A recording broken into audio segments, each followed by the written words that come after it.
साथियों नमस्कार। पटना बिहार से मैं अमिताभ कुमार दास, आईपीएस 94 बैच, और आप देख रहे हैं मेरा अपना यूट्यूब चैनल दास बोले बिंदास। क्योंकि जब बुज़दिलों ने मुंह में दही जमा लिया हो तो दास का बिंदास बोलना जरूरी हो जाता है। साथियों, यूपी के हाथरस से एक बहुत दुखद खबर आ रही है।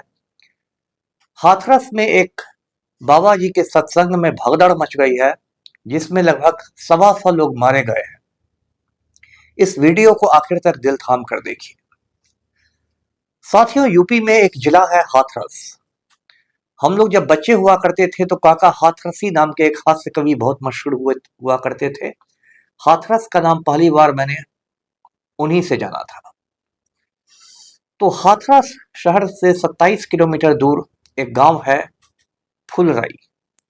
उस गांव में कल एक बाबा जी का सत्संग चल रहा था, और जब बाबा जी अपना प्रवचन देकर मंच से उतर रहे थे तो लोगों की भीड़ उनके पैर छूने के लिए दौड़ी, उनके पैर की धूल लेने के लिए दौड़ी, और उसमें कुछ लोग गड्ढे में गिर गया। और उसके बाद ऐसी भगदड़ शुरू हुई कि देखते देखते लाशों का अंबार लग गया।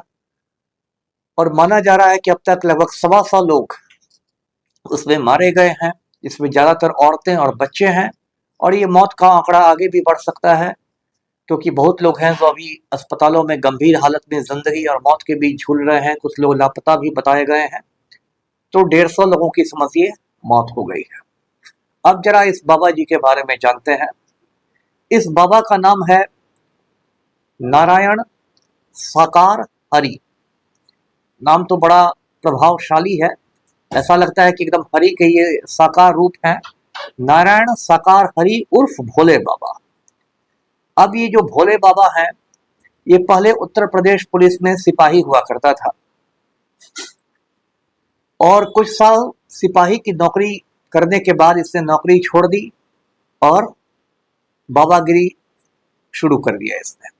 अब आप जानते हैं साथियों कि हिंदुस्तान एक ऐसा मुल्क है जहां नेतागिरी और बाबागिरी ये दोनों बड़ा प्रॉफिट का धंधा है, और दोनों के लिए कोई आपको न्यूनतम शैक्षणिक योग्यता नहीं चाहिए। आप अंगूठा छाप हो, मिडिल फेल हो, चौथी पास हो, उससे फर्क नहीं पड़ता है। और ये जो दोनों धंधे हैं, नेतागिरी और बाबागिरी, दोनों हाथ की सफाई है। नेतागिरी करनी है तो दो हाथों को जोड़ लीजिए, युवा और कर्मठ नेता बन जाइएगा। बाबागिरी करनी है तो एक हाथ को ऐसे कर लीजिए, आशीर्वाद देने लगिए। तो ये दोनों हाथ की सफाई है, नेतागिरी और बाबागिरी। तो उसने बाबागिरी शुरू कर दी, और मूर्खों का ये देश है ही, तो देखते देखते उसके लाखों अनुयायी भी हो गए। और अब नई नई बातें बाबा के बारे में आ रही हैं। ये बात भी आ रही है कि जब कोविड की महामारी थी तो उस समय बाबा ने फर्रुखाबाद में अपना सत्संग लगाया था, जबकि उस समय भीड़ को जुटाने पर पाबंदी थी, लॉकडाउन का जमाना था। कायदे से उसी समय बाबा को अंदर जाना चाहिए था, लेकिन पुलिस ने उसको सिर्फ चेतावनी देके छोड़ दिया। पुलिस के साथ दिक्कत ये होती है कि बड़े बड़े वीआईपी लोग इन बाबाओं के चेले रहते हैं, तो पुलिस पर भी बहुत ज्यादा राजनीतिक दबाव रहता है। तो उसके बाद साथियों, ये इतना बड़ा कांड हो गया। अब कांड के बाद पूरे देश में हंगामा मचा हुआ है। जो उत्तर प्रदेश के मुख्यमंत्री हैं योगी आदित्यनाथ, जिन्हें मैं ढोंगी आदित्यनाथ कहता हूं, वो भी पहुंच गए हैं। उनकी सरकार के एक मंत्री हैं असीम अरुण, वो भी पहुंच गए हैं, समाज कल्याण मंत्री। मैं आपको बता दूं कि असीम अरुण मेरा बैचमेट है, वो भी 94 बैच का आईपीएस था। हम लोगों ने साथ साथ ट्रेनिंग की। बाद में वो राजनीति में आ गया, कन्नौज से विधायक बन गया, और अभी माननीय मंत्री महोदय है।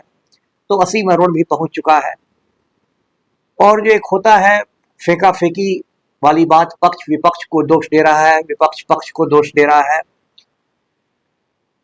और ऐसी हालत हुई है कि अब लोगों ने कहना शुरू किया है कि ये जो आदित्यनाथ हैं तो बात बात पर बुलडोजर चलाते हैं, तो जरा बाबा के आश्रम पर भी बुलडोजर चला दिया जाए। ये जो बाबा है नारायण साकार हरि, इसका मुख्य आश्रम मैनपुरी जिले में है, यूपी में। इधर जो होता है मुआवजा घोषित किया जा रहा है। जो मारे गए उनके परिजनों को 2-2 लाख रुपए, जो घायल हुए उनके लिए 50,000 रुपए। एक सरकार में जो होता है जांच समिति बना दी गई है एडीजी आगरा के नेतृत्व में। इस तरह की चीजें चल रही है, जिससे बहुत राजनीति आपको देखने को मिलेगी। लेकिन जो भी हुआ है वो बहुत दुर्भाग्यपूर्ण हुआ है। और कायदे से ये जो बाबा है, ढोंगी महाराज जो भी है, नारायण गिरी, नारायण साकार हरि, उस पर नरसंहार का केस होना चाहिए, क्योंकि जो कुछ उसने किया है कि नरसंहार के बराबर है। आप लाखों लोगों को जमा कर देते हैं और ना वहां पर एक एम्बुलेंस का इंतजाम रहता है, ना एक दमकल का इंतजाम रहता है, और लोग कीड़े मकोड़ों की तरह मारे जाते हैं। इसकी तुरंत गिरफ्तारी होनी चाहिए, इसके आश्रमों पर बुलडोजर चलना चाहिए। ये तो भाई मैं मांग कर रहा हूं। अब साथियों, बात यह है कि जो कुछ हुआ, बाबा की तो गलती है ही, लेकिन इससे भी ज्यादा गलती इस देश के मूर्ख और जाहिल लोगों की गलती होती है। हमारे देश में कुछ ऐसी बातें हैं कि लोग आध्यात्म के नाम पर एक से एक ढोंगी बाबाओं के चक्कर में पड़ते हैं। पढ़े लिखे लोगों को भी मैंने देखा है, जबकि हर कुछ वक्त के बाद एक बाबा की पोल खुलती है, एक बाबा का भंडा फूटता है। एक आसाराम बापू, आपको याद होगा, पहले टीवी ऑन करते थे हम लोग तो बड़ी बड़ी आंखें करके अध्यात्म की गंगा बहाते चलता था। बाद में पता चला कि उसने नाबालिगों के साथ दुष्कर्म किया है।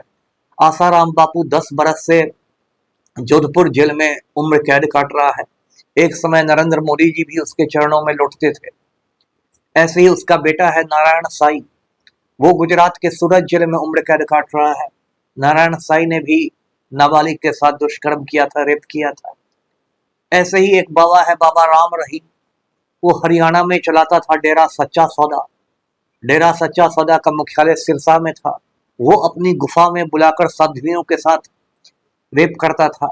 एक पत्रकार ने उसकी पोल खोली, रामचंद्र छत्रपति ने, तो उस पत्रकार को मरवा दिया। वो बाबा राम रहीम अभी हरियाणा के रोहतक जेल में उम्र कैद काट रहा है। तो ये इस देश के बाबाओं की हालत है। बार बार लोग धक्के खाते हैं, बार बार चोट पहुंचती है, लेकिन लोगों की आंखें नहीं खुलती। अभी एक मार्केट में नया बाबा आया है, बागेश्वर बाबा।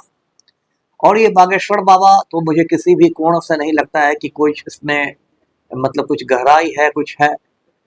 और बागेश्वर बाबा के पीछे लोग पड़े हुए हैं। वो पर्चियां निकाल रहा है। पटना आया था तो बागेश्वर बाबा, तो जो भाजपा के सांसद हैं मनोज तिवारी यानी रिंकिया के पापा, वो बागेश्वर बाबा की कार चला रहे थे, बागेश्वर बाबा के ड्राइवर बने हुए थे। और बागेश्वर बाबा जैसे एक दो नहीं, सैकड़ों बाबा इस देश में कुकुर मुत्तों की तरह उग गए हैं। एक तांत्रिक हुआ करता था चंद्रा स्वामी, आपको याद होगा, जब नरसिम्हा राव प्रधानमंत्री थे तो बहुत उसका असर था भारत सरकार पर। उसका इतना असर था कि एक बार उसने राजेश पायलट का मंत्रालय तक बदलवा दिया था। दोनों हाथों में 10 उंगलियों में 25 अंगूठियां पहने रहता था। सारी अंगूठियां, नीलम हो, पुखराज हो, गोमेद हो, मूंगा हो, मोती हो, कोई भी रतन बच नहीं गया था। लेकिन जब सीबीआई उसे घसीटते हुए जेल ले गई तो किसी भी रत्न ने कोई काम नहीं दिया, कोई भी चमत्कार घटित नहीं हुआ। यही इन बाबाओं का हाल है। ये लोग चमत्कार की बात करते हैं, अलौकिक शक्तियां का दावा करते हैं, लेकिन जब पुलिस के हत्थे चढ़ते हैं तो कोई फरार होता है, कोई भूमिगत होता है, सारा चमत्कार पेट में निकल जाता है। तो साथियों, बाबा से मुझे भी अपना भी एक अनुभव याद आ गया, मैं आपको शेयर करता हूं। मैं देवघर जिले का एसपी हुआ करता था, ये बात 97 की है। और देवघर में एक बड़ा सा आश्रम है, रिखिया का आश्रम। ये पहले मोहनपुर थाने में हुआ करता था, अब शायद रिखिया अलग थाना बन गया है। और रिखिया आश्रम में भी मैं देखता था कि बड़े बड़े वीआईपी लोग सब पहुंचते थे और जो भी वहां बाबा थे उनके चरणों में लुटते थे। एक बार हमारे एक सीनियर आईपीएस थे, मिस्टर बलजीत सिंह, एडीजी मुख्यालय थे, वो आए और वो भी गए आश्रम में। तो चूंकि वो मुझसे काफी सीनियर थे तो मैं भी साथ में नथी था। तो मैंने देखा कि जो भी बाबा विराजमान है वो बाघ की खाल जो होती है ना, टाइगर स्किन पर बैठे हुए थे, बाघ की खाल पर बैठ के आध्यात्म की गंगा बहा रहे थे। अब मेरा दिमाग ठनका, क्योंकि इस देश में बहुत कड़ा वन्य जीव कानून है, वाइल्ड लाइफ एक्ट है। आप बाघ की खाल ऐसे नहीं रख सकते। यदि पुराने जमाने के भी बाघ की खाल हो तो उसके लिए आपको वन विभाग से प्रमाण पत्र लेना पड़ता है। ये सब उसकी चीजें हैं।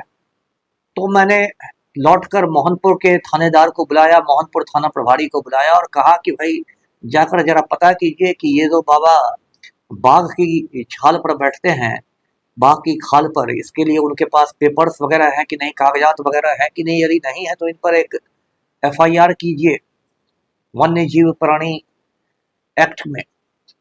और वो थाना प्रभारी गया और जो बाबा था उसका सारा अध्यात्म पेट में चला गया, सारे चमत्कार पेट में चले गए। वो ऐसा घबरा गया कि उसके बाद उसने बाघ की खाल पर बैठना ही बंद कर दिया, उसको कहाँ गायब कर दिया, कहाँ छुपा दिया। तो ये मैंने कहा कि इस तरह मैंने भी एक बाबा को देवघर में सीधा किया था। तो आज का वीडियो साथियों यही तक। वीडियो को लाइक करें, शेयर करें, बाबाओं से बच के रहें और मेरे चैनल को सब्सक्राइब करें। धन्यवाद।